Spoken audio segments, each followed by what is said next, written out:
what's up you guys? It's Elijah Chell here again, and for today's video, I'm gonna be sharing with you how we got our South Korean visa approved in just 4 easy steps, with no fees and no guidance from a travel agency at all DIY. And I'm also gonna be sharing with you what are the requirements and some of my tips in order to ease up your application process. Let's go!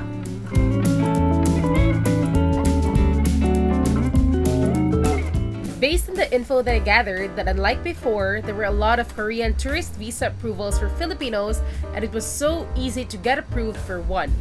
However, during the start of the pandemic, up until now, their disapproval rates increased. So when we applied for a Korean tourist visa around late 2023, it was really not 100% sure if we'll get approved. We honestly were not so confident about it because we have a few questions in mind, such as what if we might not have enough savings in our bank account? Or what if we will not be approved because it is our first time to travel to South Korea?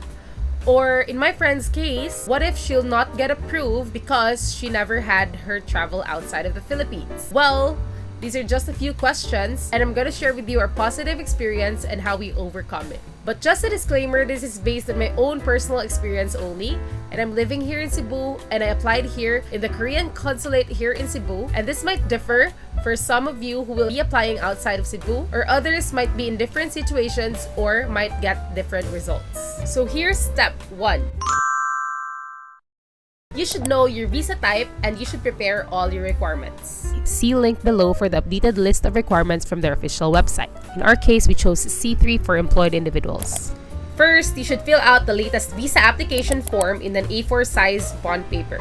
We found this form through their website and we filled it up through a PDF editor or through my PC. It's the easiest. And you need to make sure that you fill out this form completely and correctly, and you must write in block letters either in English or Korean. I actually found a blog link where she perfectly shared the step-by-step process in filling out the form, and I'm gonna link it down below for your convenience. After filling up your application form, you need to prepare your original passport, of course, and then take a photocopy of its second page or the bio page of your passport. Next is you have to have at least one piece of passport-sized colored picture. Next is you should at least have the original and the photocopy of your valid visas and arrival stamps to OECD member countries for the past 5 years, if applicable. But if you haven't gone to any of these 38 member countries, then no need to prepare for this one. And if you are a lawyer or a professional practitioner here in the Philippines, at least have your copy of your PRC card or your IBP card. Next is you need to have, of course, your original certificate of employment, which must include the applicant's position, the date hired, the compensation, the office address, the HR's landline number. Cell phone number is not allowed, so it must be a landline number, and also the HR's email address. This is their way to fully validate your employment. Next is you need to have your original personal bank certificate. It must include your account name, your account number, your account type, your current balance, your account opening date, and then the 6 months average daily balance or ADB. If you don't know what an ADB means, just ask your bank partner and they will understand this one. Just make sure you will provide all these details on your request.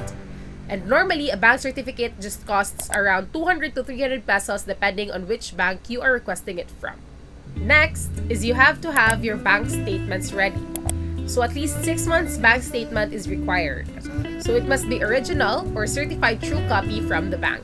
If you have your passbook with you, you need to have it certified by any bank officer. Another important thing is the copy of your income tax return or the Form 2316, which must be BIR stamped.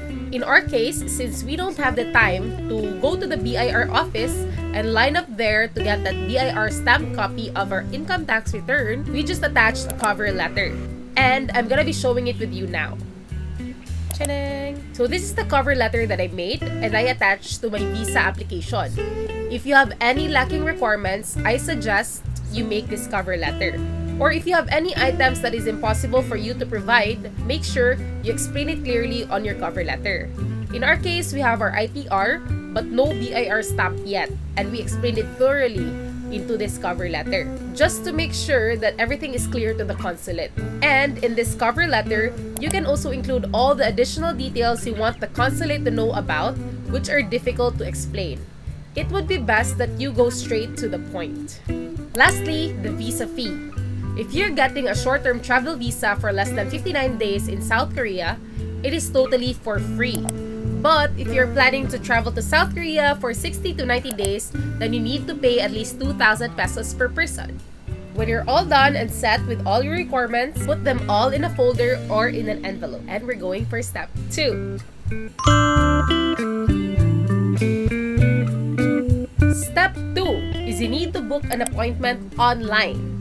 So after gathering all your requirements, we were actually torn if we shall submit it to a travel agency who will process visa applications worth at least 1,800 to 2,000 pesos per person, or we shall just try to book an appointment online. But we finally decided to take the risk and go for the free visa processing. It's because a friend of ours recently got their visa approved through getting a DIY travel visa directly from the Korean Consulate in Cebu. I'm gonna be sharing with you the link in the description box below where we set our appointment for a Korean visa application, and it is only available for appointments every Tuesdays at 2 p.m. only. And it's not that easy to book an appointment online. We tried opening it on 3 Tuesdays. So you need to make sure that on or before 2 p.m. on a Tuesday, you are already available in this page, and make sure to always refresh the page from time to time or from minute by minute if there are no appointments available. Only one appointment is needed if you're traveling with a group. As long as you have secured the complete requirements, then all you have to show in the embassy is a screenshot of the appointment and your original passport. Step 3. Step 3 is visiting the embassy and submitting all the complete documentary requirements. Take note, if you're traveling in a group, it can be any one of the travelers who can submit the applications. If the visa officer will need more requirements or there are lacking items, make sure to comply it within the day or as early as possible, so they can start processing your application and of course, to get the approval as early or as swiftly as possible. Since I am here in Cebu, the embassy is located on the 12th floor of China Bank Corporate Center, Lot 2, Samar Loop, Corner Road, Cebu Business Park in Cebu City. Normally, their time slots are in the morning during weekdays. And we're down to the last step, which is step 4. Step 4 is checking if your visa is approved and you get your passport back. So, you need to access the website to follow up if your visa is approved or not. Once you submit all your requirements, the officer will give you a tentative release date written on the claim slip, which I'll be showing you now, as to when you can officially know the result. And normally, the Korean visa processing period is only 10 working days in the Korean Embassy of Cebu. I'm not sure with other embassies. It would actually vary. It might be extended depending on the number of visa applications they receive in a day. Well, good thing we didn't have to go to the embassy to check if the visa is approved or not, because we can just check it online. And I'm gonna put the link down below. It will be given by the Korean Consulate after the submission of the complete requirements. And we also tried checking our visa on the 10th day from the processing date at 2 p.m. onwards. And we received the good news that we were approved.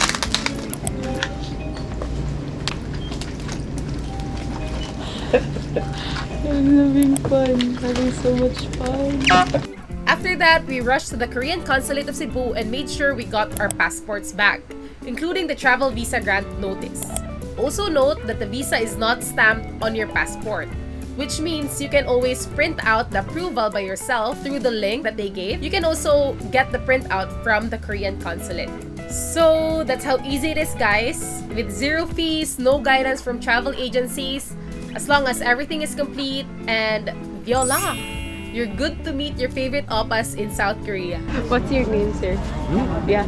Nickname? Yeah. Park Seo-joon. Park Seo-joon. So, thank you so much, guys, for watching this vlog. I hope this one helps. And that's it for today's vlog. And make sure you're subscribed for more DIY travel tips and videos. Once again, this is Elijah Shell, and I'll see you in the next one. Bye!